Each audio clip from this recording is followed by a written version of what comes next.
Hello and welcome. It's Alexa Linton here, your host for the Whole Horse Podcast. We're here to look at all the ways that the horse industry is changing before our very eyes in very cool, very amazing ways. And we're chatting with the people at the forefront of that change, the professionals, the trainers, the body workers, the researchers that are helping our lives with horses become better and better. Thanks for being here. I love that you're here and listening and learning. And if you ever have a guest that you want to suggest or a topic that you want to hear, just let me know and I'd love to hear from you. Thanks for listening. It means a lot. And I look forward to seeing you for season 4. Hi, everyone. You're here for the Whole Horse Podcast, and we're here for season 4. And I'm back from my exams, and just so you all know, I passed. If you didn't hear, I passed my osteopathy exams, 5th year finals. So we're on the other side, and it feels so good. And I'm here today with Lilly Ludwig. Thank you for being here, Lilly. Oh, thank you for having me, and congratulations on passing your exams. I'm sure that feels so good for you. It sure does. It sure does. And I'm just really excited to have you here, Lily, because we've known each other. What's it been now? This is about a year. We're coming up About a on the year. year anniversary of my Totally. being sick. And So Lily and I met under sort of very interesting circumstances about a year ago. And we'll tell that tale in a little bit here. But since then, I've been following Lily and just loving watching her blossom and bloom and like just do amazing things in the world of animal communication. And it's just, it's an honor to have you here on the podcast today. oh, well, thank you so much for your kind words. It is an honor for me to be here. Truly, this is such a special experience for me to be here after everything we've been through together. Yeah, yeah. So tell us a little bit about you, your work, your animals, because I know they're a special crew over there. Yeah, so I'm an animal intuitive. That's how I define myself. I think I separate myself a little bit from the animal communicator title just because I feel that I do more than strictly telepathic communication. So I say that my work is a blend of animal communication, energy reading, and then sometimes just regular behavioral analysis because I do have a background in animal science.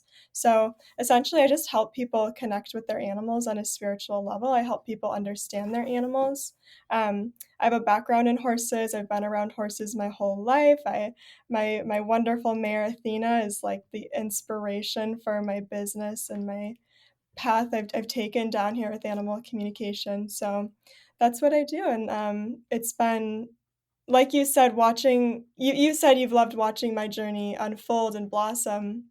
The last year, my life has changed significantly because of my animal communication journey, and I have my clients to thank for that, but mostly I have Athena, my mare, to thank for that because she's been the one guiding me and leading me down this journey. Mm.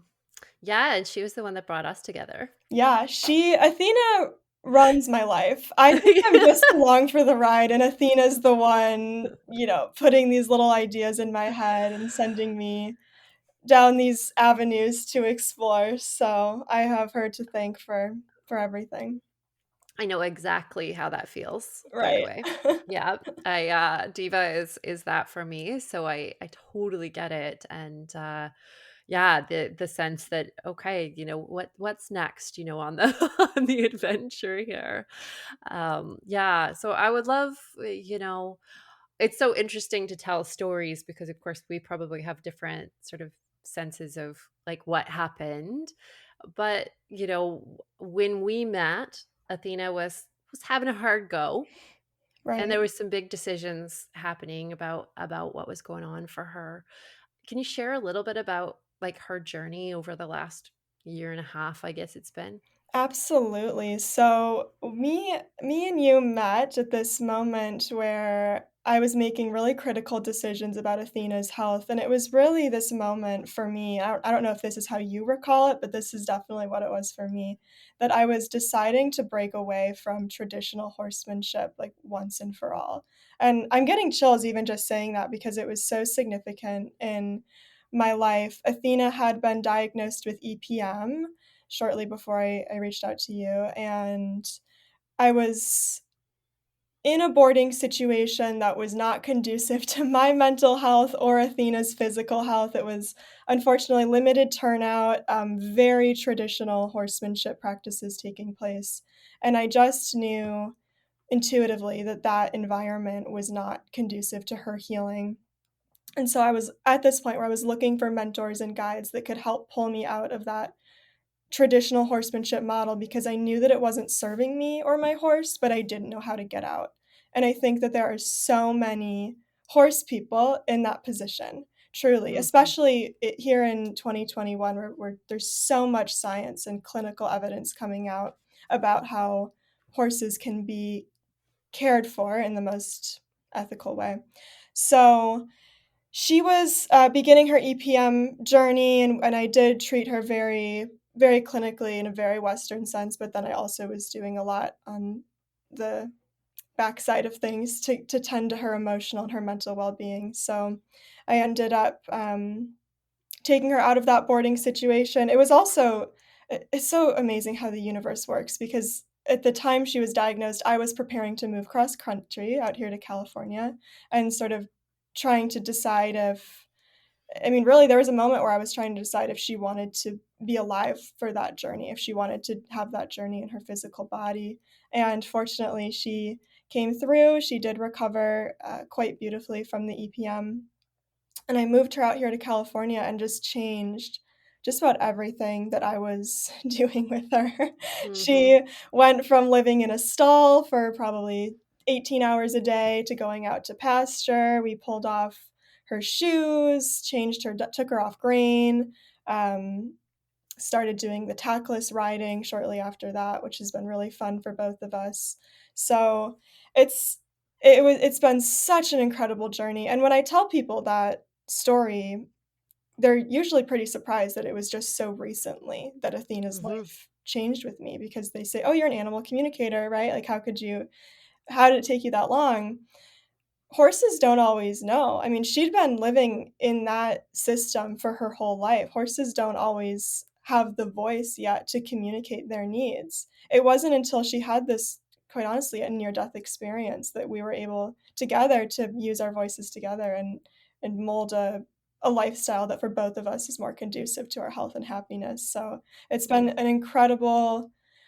incredible journey. I think her physical body healing lended so much space for both of us to explore our emotional, mental, spiritual health together as well. Mm-hmm. And I'm just so grateful that I had you and my other mentors and guides helping me to make that shift because I don't think I could have done it without leadership. I was so scared that I was going to kill my horse. Mm-hmm. I was so scared. I didn't know anything else. And when you're making those decisions based on, oh, I'm an animal communicator and my horse told me that this is what she wants, you feel that's a very vulnerable position to be in. Mm-hmm. So I'm grateful that I went through that experience with her because now I know that fear and that anxiety of like, okay, I'm doing something that's different than the norm and I'm afraid this is going to hurt my horse. And now I can help my clients with Yeah. that same anxiety. So it's been a Mm. magical, wonderful journey for me and Athena. Awesome.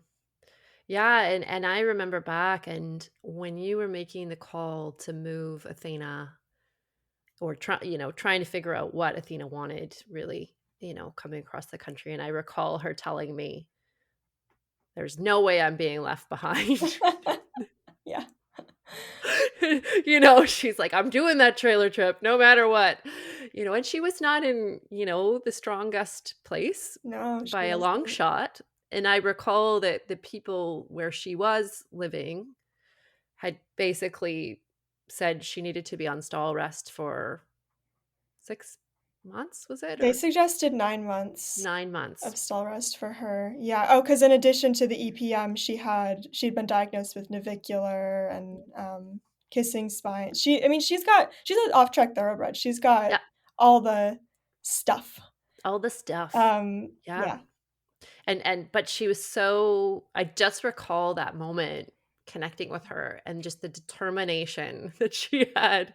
She's like, no, I am going to be involved with all of this, and I'm going to be here, and I'm getting my butt across this country. And yeah, it was pretty powerful to feel, and just like her uh tenacity.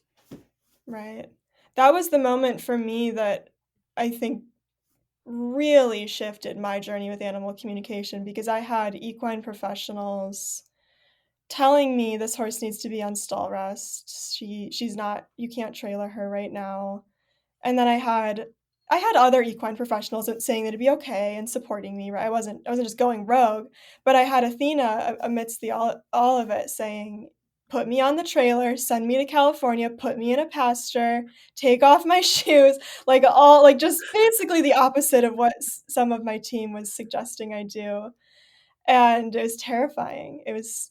Oh, It's just I think that's the most vulnerable position I've ever been in with horses is telling people that have more traditional horsemanship experience than me, no, I am gonna ship her out here and it'll be okay. And she was fine. She was she tired when was. she got here. She was underweight, but within like 2 months of being out here and being in pasture, she was gaining weight. She was moving more comfortably. She was pretty content with her new Hmm. lifestyle. So it was a journey for sure, of just trusting myself, my intuition, and of course her Yeah. more than anything. But because of that experience, I'll never doubt those messages. When the messages come so clear from her, this is what I want, this is what I need, I'll never doubt that again because it saved her life. I don't think she would have survived 9 months of stall rest. Mm-mm.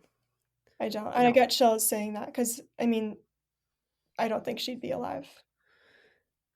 no. I recall connecting with her, and she was like, no, not, I'd rather other alternatives than that. Yeah. Yeah. Yeah, for sure. Um, I have this interesting question because I have this recent client who goes back and forth to Germany for work. And the question that I have is around what were some of the things that you did while Athena was sort of en route to help her, you know, yeah, just assist her on the journey. Because I think this is a big question. I know I get it a lot as an intuitive as well, where people are like, how do I connect with animals when I'm not there? And how do I help them know that like I'm with them? Right. Yeah. Yeah, so I checked in with her like 3 times a day, Yeah. morning, lunch, nighttime on the journey because it was a 5-day journey for her. Um, and a 5-day journey of going from different climates, so that was stressful for everyone with how horses change with varying climates and hay quality and things like that. So it was a 5-day journey, and I checked in with her 3 times a day, and I just said, "How are you doing? Do you need me to communicate anything to the driver, to the people that are caring for you?" She honestly didn't need a lot en route. Most times I checked in with her, and she was like, "I'm fine. Make sure you're taking care of yourself. Go eat a big meal, Lily. Like, stop worrying about me."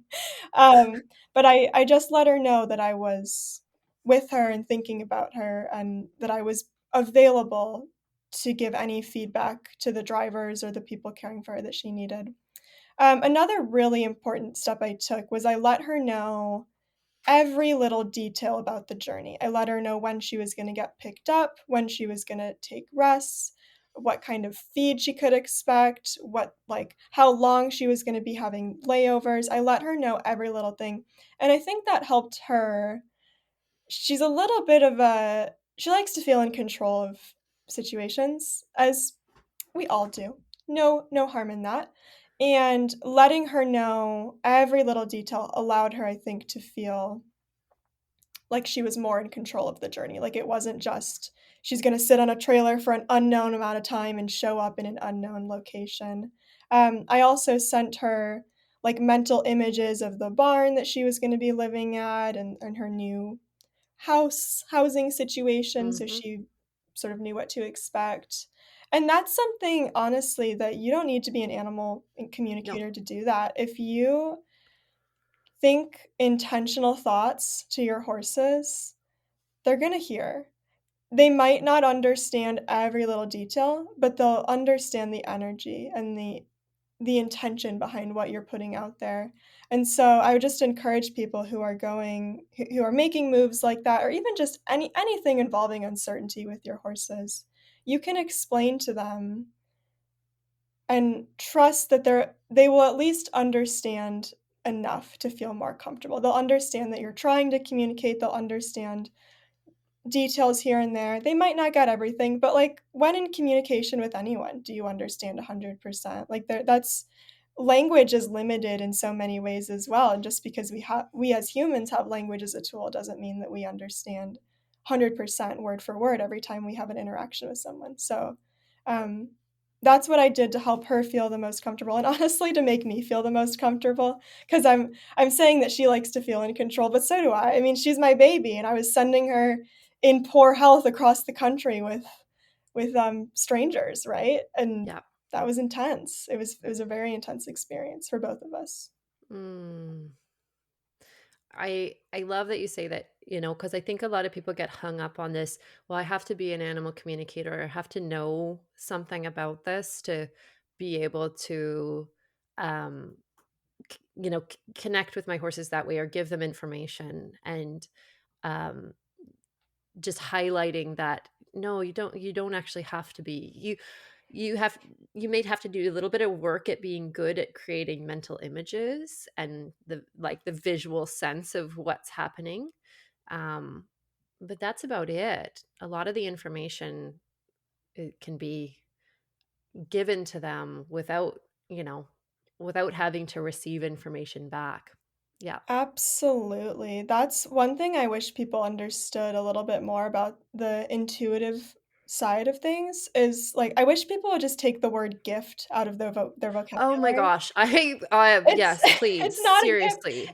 It's I mean, and I don't wanna sound ungrateful because I know I am intuitive and innately it was something that came more easily to me than to others, but it's not like some people have given the gift and everyone else just has to be on the sidelines. Like you can learn. You can learn like any skill. And there's nothing when I communicate things to my animals, there's nothing that I'm doing that's really that special to make sure that they understand it. It's just practice. Yeah. Yeah. Yeah, I love that. So, yeah, anyone out there who's like, "Well, I need a gift to be able to communicate with my animals." No. You don't. No, you really Just don't. start And talking to them. just start talking. And I will tell you right now, I do not consider myself someone who has a gift for like intuition. That was something that was hard earned for me. And just like any other thing, um if you take up a new activity or a musical instrument or learn a language, like it literally is just a matter of committing yourself to it and practicing. So thank you, Lily. I appreciate that. It's I think it keeps so many people from adventuring down that path, that could be really beneficial for their animals. Absolutely, and I get it, all that my clients will email me and say like, "Oh, I just need 10 minutes for you to tell my dog that we're changing his medication." And I'm like, "I mean, you can pay me. Pay me all you want, but you don't need me to do that. You can do that on your own." And I would like for people to be empowered with their own animals to that yes, intuitives and guides and mentors are wonderful and helpful, but you don't need anyone to connect on a deeper level. It's within Mhm. you. I mean, that's that we're all drawn to animals for a reason that we can't quite explain, right? I mean, we all know that there's something behind those eyes that's a little bit deeper that you can't quite put into words. Trust that. That's Mm. that's energy. That's you connecting to them. right? Mm-hmm. So Mm-hmm. that's my I love thought that. on it. It's so great. Yeah. I know that it really shifted. Diva used to give me the silent treatment a lot because I traveled a lot for work. Um, and I would be gone for, weeks at a time. And this was before I got really good at sharing like where I was going and what I was doing. Diva also likes to, feel like reasonably in control of things and, Right. and she would just be like so upset with me every time I got back. We'd have about 2 days of silent treatment. She'd just like turn away.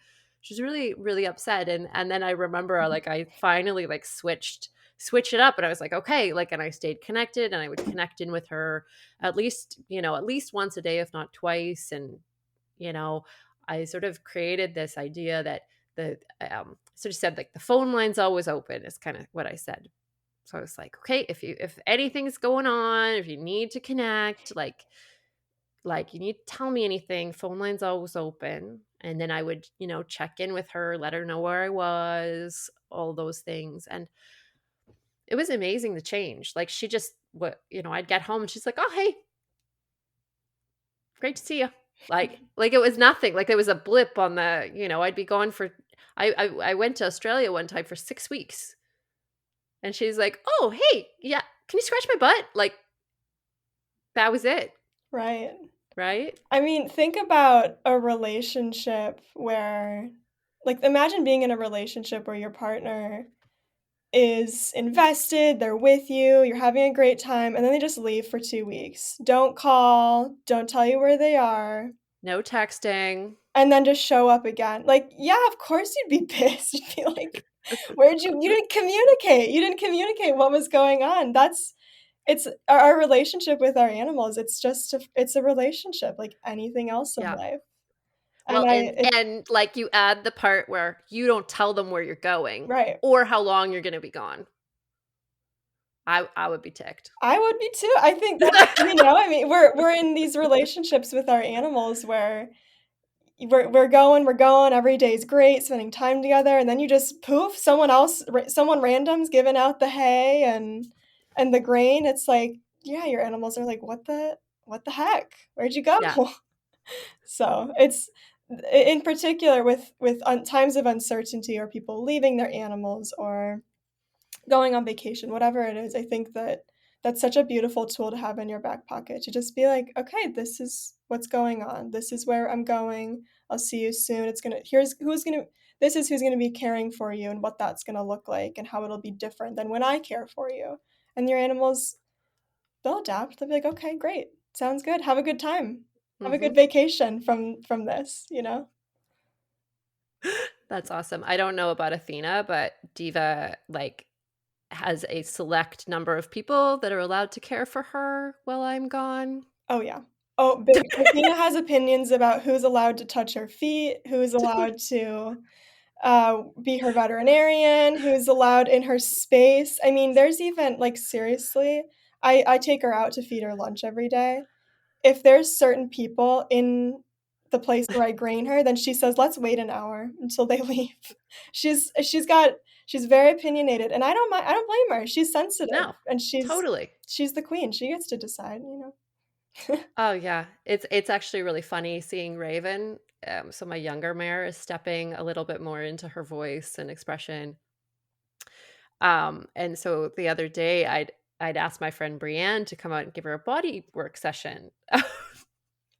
So I go out to get her in the morning because I've been telling her, okay, Brienne's coming. She's like, I don't need her. And I was like, but I like it feels like it would be good. Like no.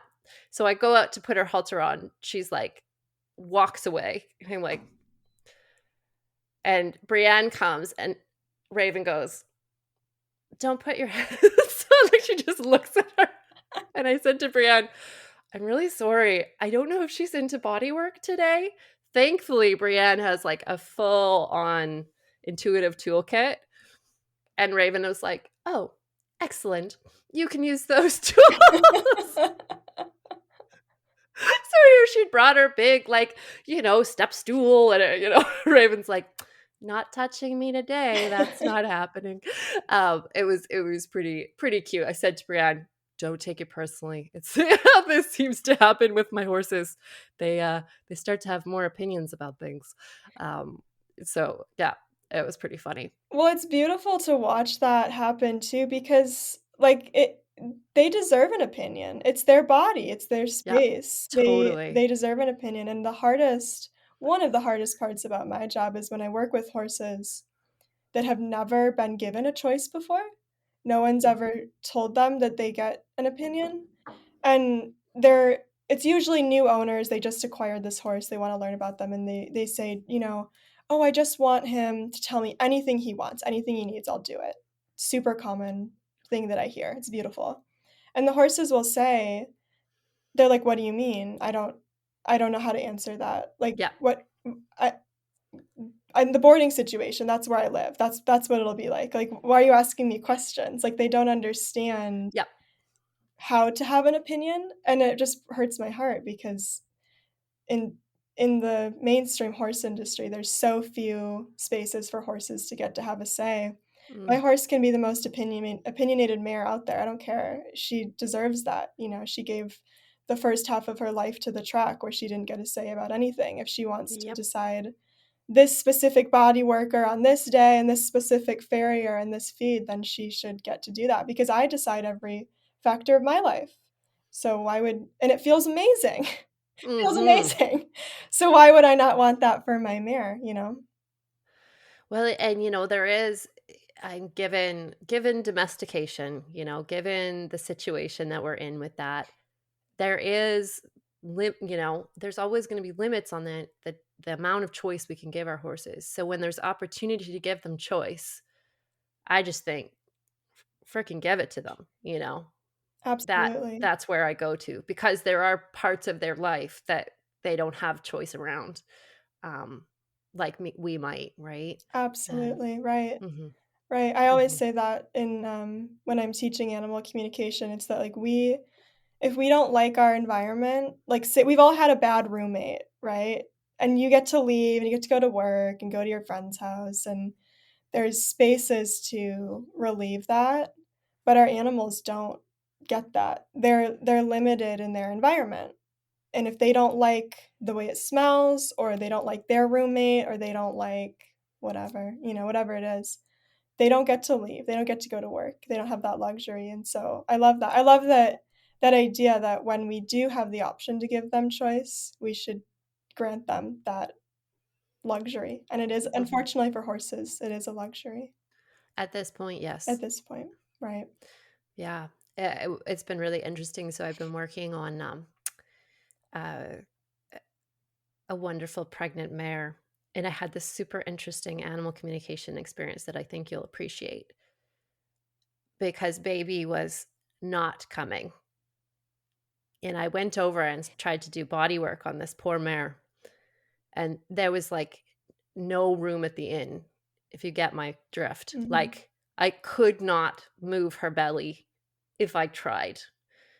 And I and I said to the owner, or the steward, and I said, "I really hope she has this baby soon, cuz yeah, there's no room for any more growth here at all." And and then I started to get this sense there was something going on. I could feel a change in the vitality. And at first I was a little bit worried. I was like, okay, is there something wrong? Like, and then I started to do some intuitive work, and it was so interesting because this little one, and I think this is the case for a lot of horses that are coming into the world now, was so aware, was so aware of the environment that he was coming into in the world. The way that humans have been with horses, the amount of oppression that has existed, that he is like, I'm not going out there. Yeah, that does not seem like a good idea to me. And it was so interesting because, his person is, she might be listening to this podcast right now, if you know who she is. Um, she's just so open and aware, and her mares are like so expressed, and she's a communicator, and right. And I was like, okay, well, there's no one better for this little one to come into the world, to be with and stewarded by.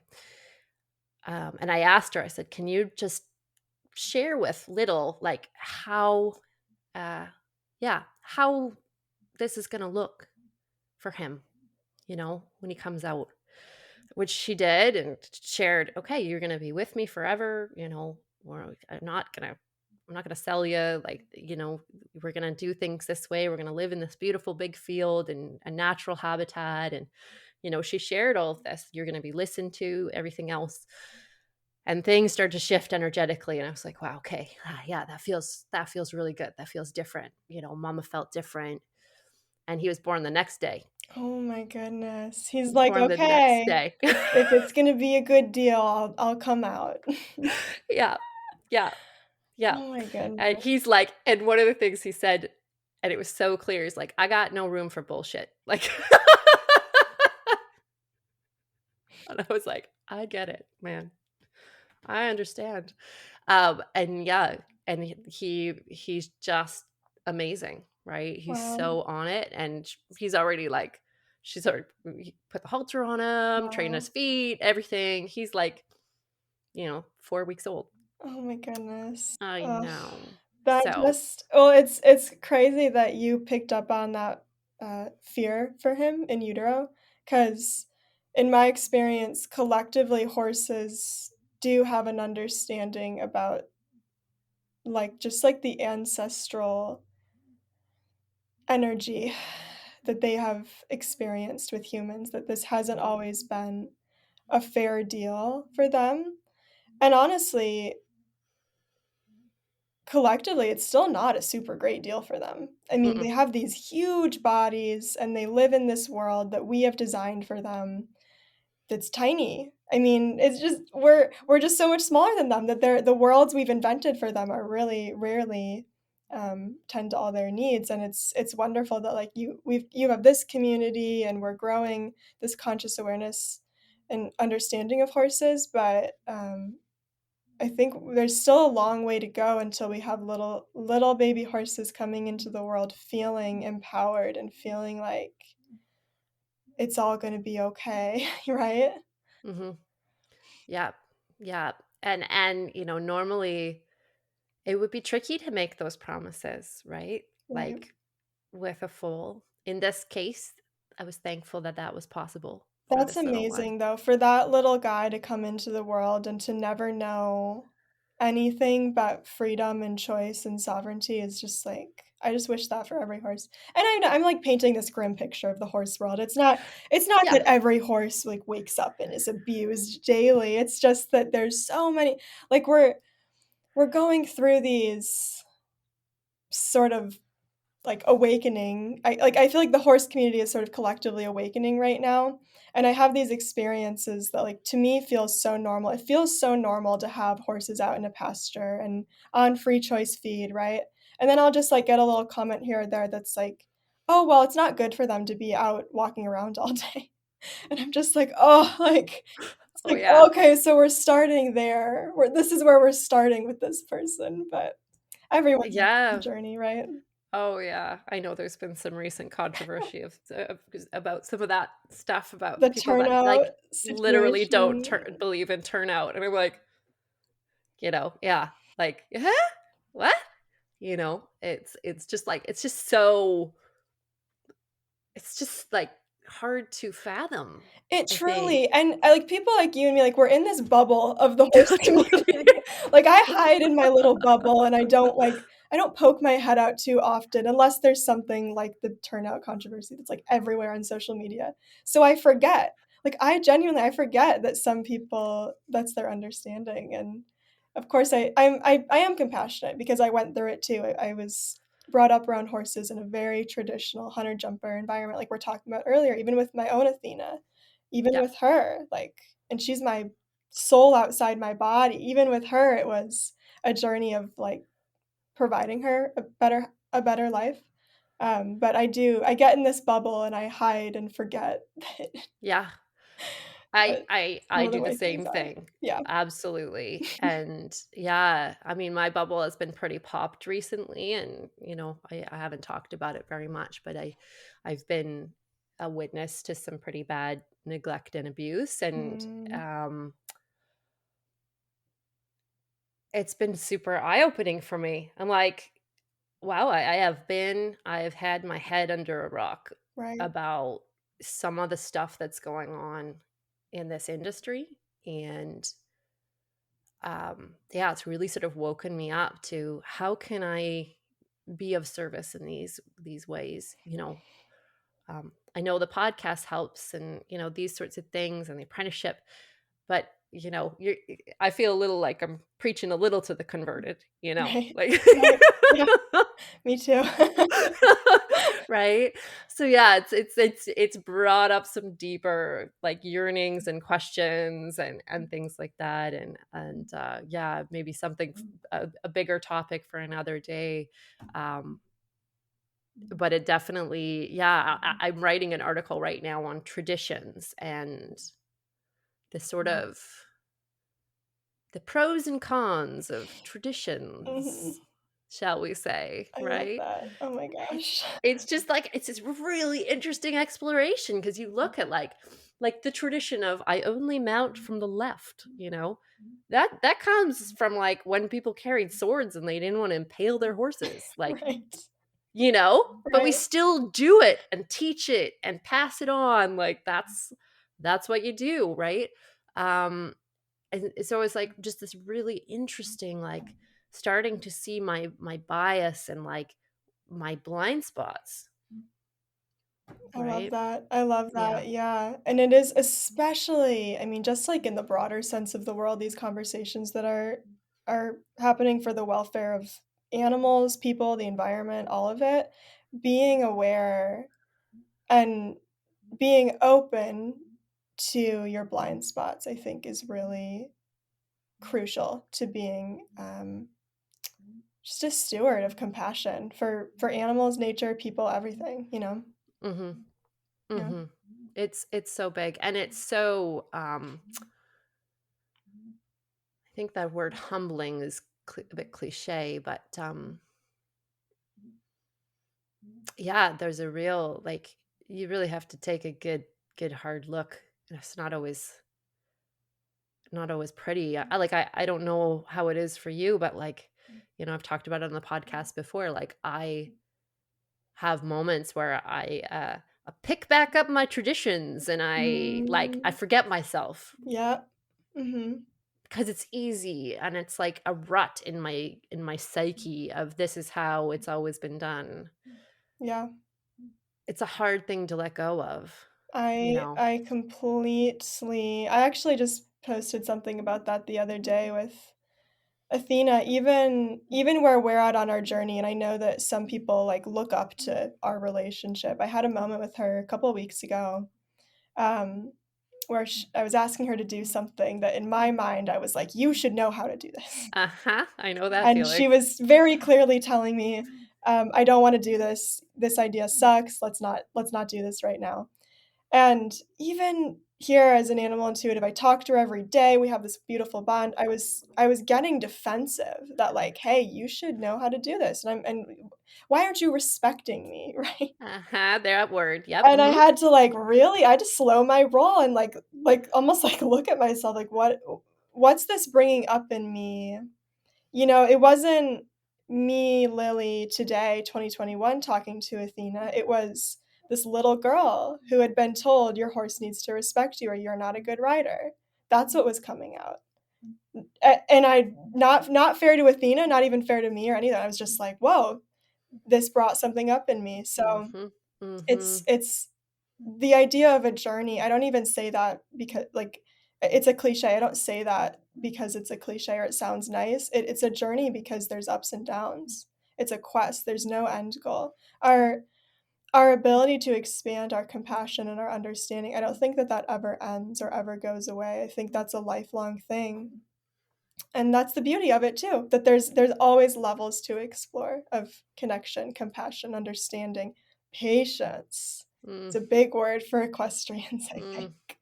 Right? I mean, Yeah. we grow up being taught the minute your patience runs out, that's when your horse isn't respecting you, and you gotta make your horse respect you.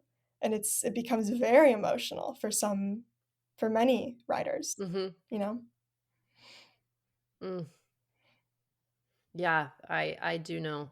Being an Aries, Right. I'm a wee bit fiery, and yeah, I definitely like horses have taught me more about my anger than anyone Mhm. in this life, right? The trigger around that, and yeah, just being pushed to those different spaces. And it's been really powerful because I think, as women, especially, like, we don't get taught about our anger Oh, no. No. or how to be with our anger in good ways or Right. healthy Right. ways. It's shameful to be angry, Oh, you know? absolutely. Absolutely. And so that's been a place where I'm like, okay, like there's real important ground to cover here. Not only for this relationship with my horses, but also like my human relationships and Right. my relationship to all sorts of things comes back to this way of being able to show up in relationship, Right. you know. Yeah. I love that you mentioned like, the concept of women in the horse world, as it is a predominantly female sport. Mhm. It just made me remember that, well, a couple things. One, that, like, when a horse is emotional, when a mare is emotional, that's a big, powerful emotion. I think that there is empowerment in watching a mare establish a boundary and be like, "No, we're not doing that." It's something that culturally as women, I don't think we get a lot of outlet to see, especially growing up. But it reminded me that a couple of weeks ago, Athena was in heat, and I brought her in the barn, put her on the cross ties. She immediately just peed everywhere. I went to go clean it up, and I said, "Oh, don't be embarrassed. This is natural." And she said to me, she's like, "It's so human of you to think that I would be embarrassed about having natural cycles and rhythms." And I was like, "You are an absolute legend for saying that." Like, Oh yeah. she was like, "I'm not embarrassed, like, what? You have to make you clean up after me?" And I'm having this moment of, like, expressing myself and feeling myself, and I just loved that expression from her of, just Mhm. being empowered in these experiences that some people feel should not be empowering for females of any body, any species. It's so interesting. I actually had a friend reflect to me, and she's been getting back into horses, and she learned to ride in Germany. And she said, "I'm noticing in North America, there's just such a bias when it comes to mares." Right. She says there's all this languaging about mares and like that like they're just not great to be around, and they're like, all these things. And I was like, oh my gosh, it's so true. It's so true. So true. Like So true. I have horse friends that are like, I will never have a mare in my barn. It's just like this. It's so interesting to me in parallel with what you were just speaking to, Right. right? So true, and it's just amazing to me. Even something a rabbit hole I've gone down, which I don't I it's been a little upsetting for me, actually, so I don't recommend really deep diving into this until you're ready, but if you start looking at the way some barns house mares versus geldings, or, like, the way that the mare pasture is maintained versus a gelding pasture, that brings up Oh, some stuff for me that I've just noticed, at this very physical level, like, there's sure a lot of rocks in that pasture, and the gelding pasture doesn't seem to have those. That's just interesting. Something I've noticed. huh. Yeah. Well, and even that there's this separation in the first place, Right. right? Yeah. I think I mean, I love mares. I I will always have mares, probably, because I just find them so cool, and they challenge me in just the right ways. And there's something about like full spectral hormonal experience that just really is I agree. quite incredible. Right. um but yeah, I feel like that there's some people it's like, "Oh, that's a lot. That's a lot. I just want something simple, Yeah. easy, you know, doesn't really have a lot of its own opinions, that sort of thing," right? Mhm. Um, and I just find that so interesting. It is, it's interesting, and the ponies they're wonderful, and stallions are wonderful, and there's no, like, Yeah, they're all wonderful and beautiful in their own way, and people find the horses that they need is my they belief, sure do. Yep, there's a yep, lot of, unfortunately, the language and treatment of mares, I think, is, not always fair. yeah, yeah.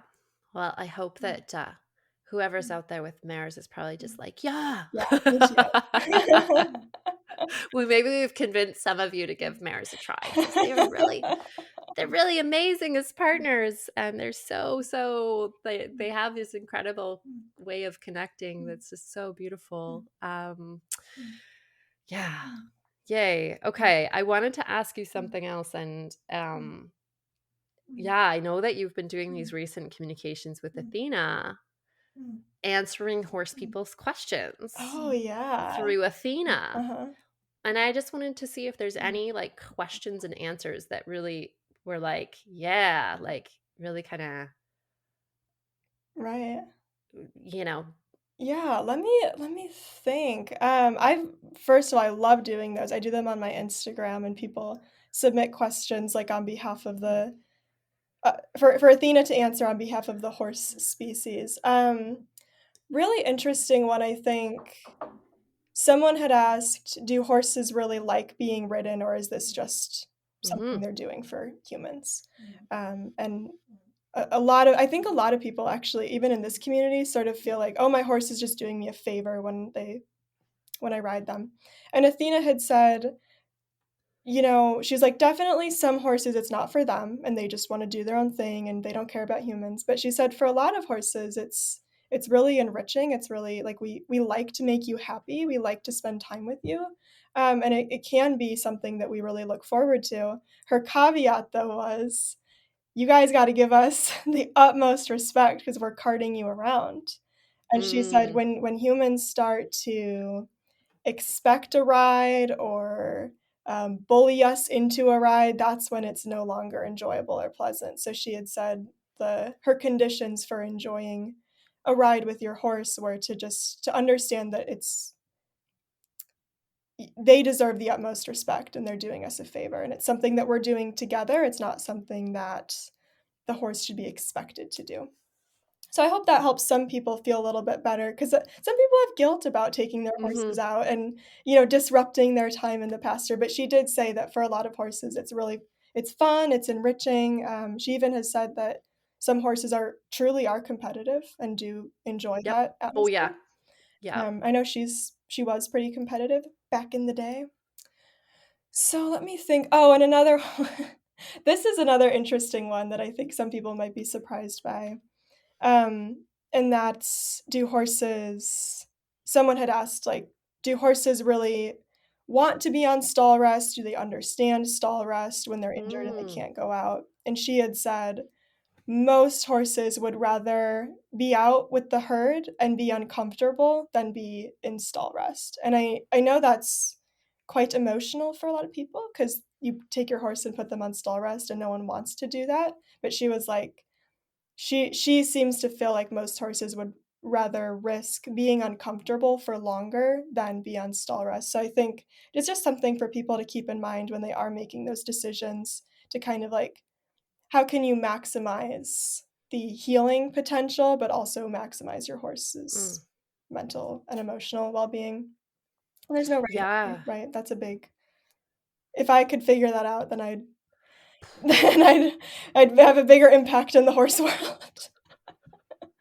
I think that's a question that a lot of us are toying with at the moment, Yeah, yeah. what is that balance, and how do we strike it for each unique horse? Because Mhm. it's different for everyone, Right. I know the riding question, just for anyone out there that's like, "Oh," like, just to give some confirmation to what Athena shared, my girls are similar. Like they do actually really like to ride, especially Diva's caveats are it has to be fun It must be fun. It must be like enriching, like Lily was saying. So that we're learning something or doing something cool, or going somewhere cool Mm, on an adventure. Yeah. And Raven, for her, it's all about the adventure. So if she's going somewhere new and cool and interesting, she's like, she's all over it. Yeah. So and I don't that's, blame but them. right? I don't blame Yeah. them at all. Yeah, Yeah. And, other caveats, they have to have the right tack. absolutely. That's super important. And make sure that their feet are comfy. Yeah. Mm-hmm. Mm-hmm. Yeah. So, but it's been pretty cute lately. My boyfriend has started riding Diva, and she Aw. loves it, Oh my and it's gosh. really adorable. How beautiful, just in like, special for you to get to I blend know. that these 2 Yeah. relationships. Yeah, it's been so sweet to watch, and she'll like run over and like nicker at him and do things like she Oh my doesn't god. do with me. Oh my I'm like, goodness. I'm only slightly jealous right now. People. That's so sweet, though. It's really, really sweet. Yeah. So, I wanted to ask you, we're kind of nearing the end. So you joined me for the apprenticeship this year. It was Yeah. so, so wonderful to have you there. Thank you. Yeah. Yeah. And I just wanted to see how it was for you. Like, what you felt with that. Oh, it was it came to me at this time of my life, if you recall. It was right sort of before my business really was moving and grooving the way that it needed to be. I was so broke, it wasn't even funny. I had just moved, I just, like, fixed Athena, I had $0. And really, I had, like, such a scarcity about it. I was like, "Oh, I'm really gonna put money into my horse education right now," when I'm, like, so stressed, but, um, I can say throughout those 6 months, emotionally and mentally, the scarcity that I felt at the beginning just, like, dissipated and went away, Mm, and yeah, like, there was stuff in my business that was changing that aided that for sure, but the community and the support and seeing, like, "Okay, I'm not alone." This journey that I just went through with my horse, I was so tired from going against the grain and advocating for my horse in these environments that were not super great for her. I was so tired, and just, like, to be in this community that understood and supported me and was helpful and, like, giving me tangible, "Okay, try this, and you can, here's how you can work in the barn environment to make things a little bit easier." It just shifted my journey with horses on so many levels. So it was an amazing opportunity. I truly, like, I'm just so grateful at that time that I was able to look past, like, my scarcity and take that jump because it was intuitively I was being pushed 100% into that program, and mm, I couldn't it was another time in my life that I couldn't explain to someone logically, like, why I'm investing time and money into this when, like, my world had kind of spiraled in a lot of ways. But I did it intuitively, and it shifted my relationship with horses on so many levels. So if anyone mm, is thinking about taking the plunge or is feeling like, "Oh, do I really have the time for this?"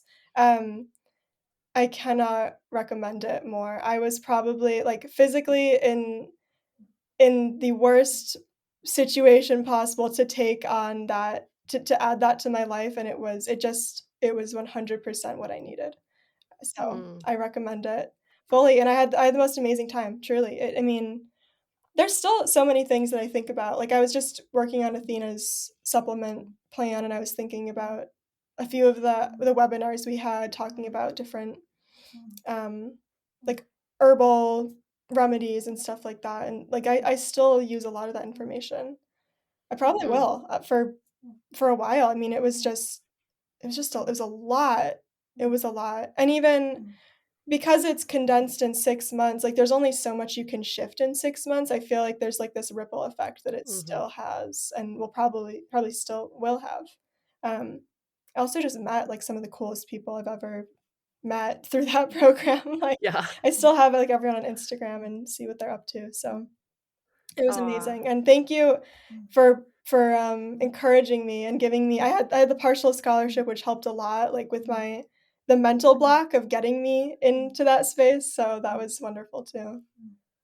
Yeah. Yeah. That's awesome. I really was like, I really want Lily here. Right, it was like, so many things in my life logically make no they were not the right logical step to take, I like, I know that if feeling. I Yeah. had honestly, if I was in a logical position, I wouldn't have horses in my life. No, They're so totally. dang expensive, like, I got Athena when I was 19, like, I was super young, Yep. and I wouldn't change a thing. I wouldn't change a single thing 'cause I'm so happy with the way that everything has turned out, so that's another little ditty Mm, for if people feel like they should be doing something different or they should be going down, this path that is more stable or whatever. It's what your family expects you to do. Like, listen to your heart because there's not enough money in the world that can replace the feeling of, like, your soul being nourished. I believe that. I truly believe that.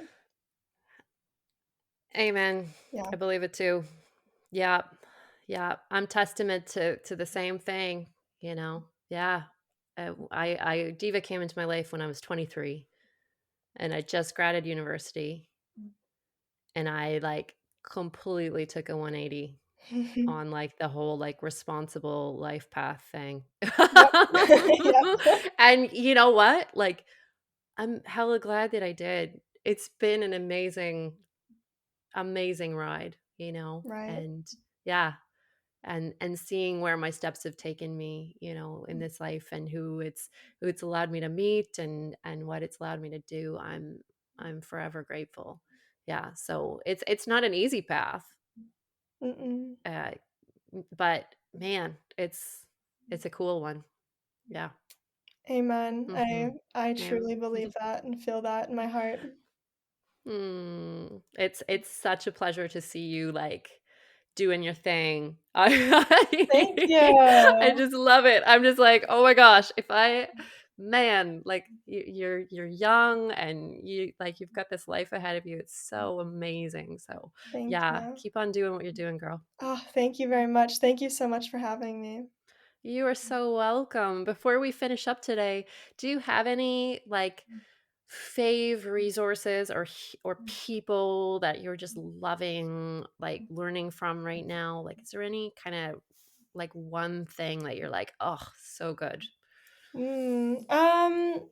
I think if people are interested in animal communication, I'd recommend you check out Penelope Smith. She's kind of Okay.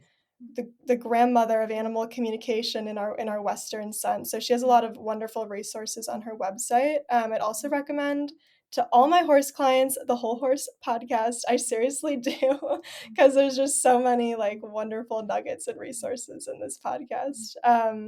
Oh, So that's my animal communication recommendation. If people are just wanting to awesome. dip their toes in a Western understanding of animal communication, you can also follow me on my Yeah, I was gonna say you've social got a couple of medias. courses coming up too, so Yeah, yeah, so I mhm. do teach animal communication. My website is Lil Ludwig, animalintuitive.com. People can check me out there. You can also book a private reading if you're interested in that. But honestly, I post a lot of like free goodies on my social medias. My Instagram is Lil Ludwig underscore animal intuitive. And my TikTok, if anyone Mhm. who listens to you is on TikTok, is Lil Lil Ludwig. And I do a lot of just little resources and goodies to get you guys connected to your animals. I love that. Yeah, I gotta get more into TikTok. I feel like I'm upholding the myth that my age group is not on TikTok. So It's a very energetically different space than, like, your Instagram, your Facebook, but it's not bad. People, my content is very positive, it's very, very light and compassionate, and people will say to me, like, "Oh, I can't believe you have so many followers on TikTok because everyone on TikTok is so crazy."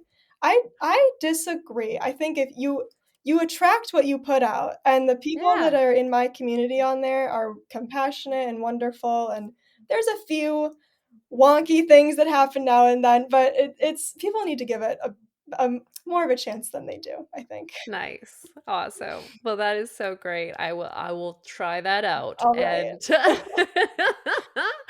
awesome. Thank you for being here, Lily. Thank you so much for having me. Truly, I'm so honored and grateful. Oh, it's been a pleasure. It's been a pleasure. And thanks everybody for listening in. I'm going to have more podcasts coming at you soon now that my creative juices are back online. So keep your eyes peeled for that and we'll see you for the next episode. Bye for now. Hi all, and thanks for tuning in. It's so good to be back. My exams are done and I'm feeling my creative juices coming back online.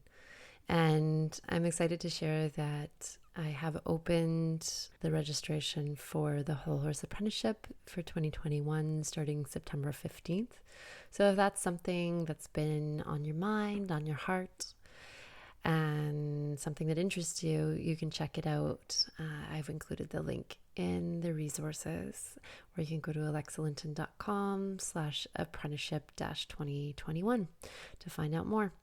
All right. Wishing you all so well and looking forward to connecting more and more over the coming months.